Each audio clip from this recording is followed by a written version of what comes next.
আজকে CA SSC charter secretary এবং সিএমএদের taxation ক্লাসের জন্য স্পেশালি সিএর সার্টিফিকেট লেভেল এবং পরবর্তী অ্যাডভান্স লেভেলের জন্য অ্যাপ্লিকেশন লেভেলের জন্য এবং সিএমএরও বিভিন্ন লেভেলের যে ক্লাসটি রয়েছে স্পেশালি ট্যাক্সেশন, তো সেটির জন্য মূল আইনটা খুব চমৎকার করে জানতে হয়। আমরা মূল আইনের 2023 যে অ্যাক্ট, ইনকাম ট্যাক্স অ্যাক্ট, সেটির আজকে 13তম ক্লাস। তো এই ক্লাসে আমরা নিশ্চয়ই খেয়াল করে থাকবেন যে আমরা গত দুইটা ক্লাস ধরেই পঞ্চম অধ্যায় যেটি হচ্ছে ব্যবসা হতে আয়, এই ব্যবসা হতে আয় নিয়ে পড়াচ্ছিলাম বা কথা বলছিলাম। সেই ব্যবসা হতে আয়ের গত সেশনে, লাস্ট সেশনটা আপনারা একটু ভালো করে দেখবেন, 49 সেকশন, খুব ইম্পর্টেন্ট। এটি ছিল হচ্ছে ব্যবসা হতে আয় গণনার ক্ষেত্রে অনুমোদনযোগ্য সাধারণ বিয়োজন সমূহ। তো আজকে আমরা সেকশন 50 থেকে 54 অর্থাৎ 5টা সেকশন দেখব সেখানে, আর 55 সেকশনটা দেখব পরে, কারণ ওটা হচ্ছে আর একটা সেকশনই বড় এবং ইম্পর্টেন্ট।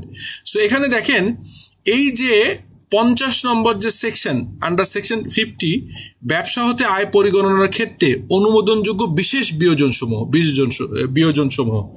আগে আমরা খেয়াল করেছিলাম 49 ছিল সাধারণ আর এখানে বিশেষ। সেটা বিশেষটা কেমন?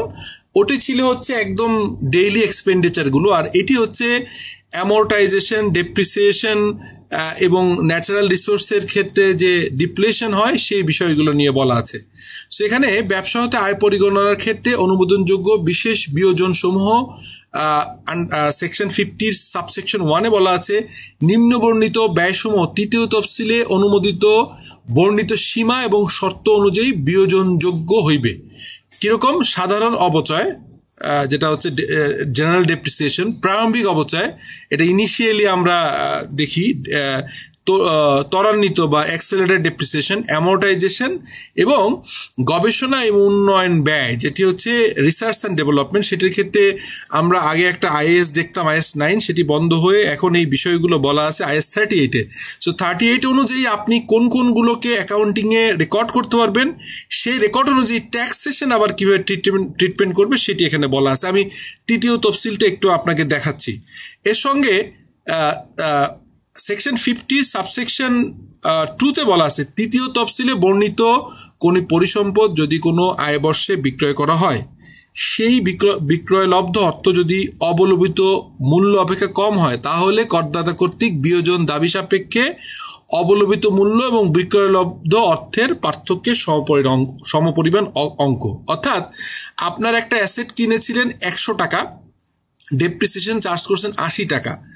এই মুহূর্তে বুক ভ্যালু অথবা ক্যারিং ভ্যালু অথবা যেটা আপনার নেট বুক ভ্যালু আছে 20 টাকা, সেই 20 টাকাটা আপনি ডিসপোজ করতে যে পেলেন হচ্ছে লেটস সে 17 টাকা। তাহলে 3 টাকা আপনাকে খরচ হিসেবে অ্যালাউ হবে, এটা প্রমাণ সাপেক্ষে আপনি ডকুমেন্ট দিতে পারলে, অথবা দেখা গেল 20 টাকার জিনিস আপনি বিক্রি করেছেন হচ্ছে 8 টাকা, তাহলে 12 টাকা লস হিসেবে আপনি রিকগনাইজ করতে পারবেন।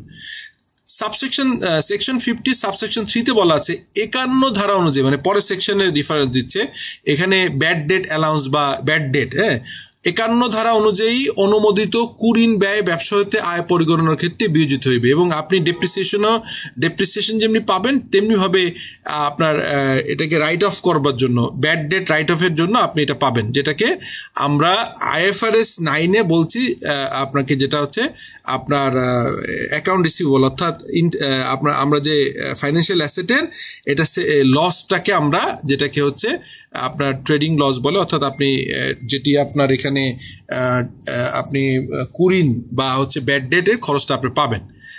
50 সেকশনের সাবসেকশন 4-এ বলা আছে, ধারা 32, ধারা 52 এবং 53 অনুযায়ী অনুমোদিত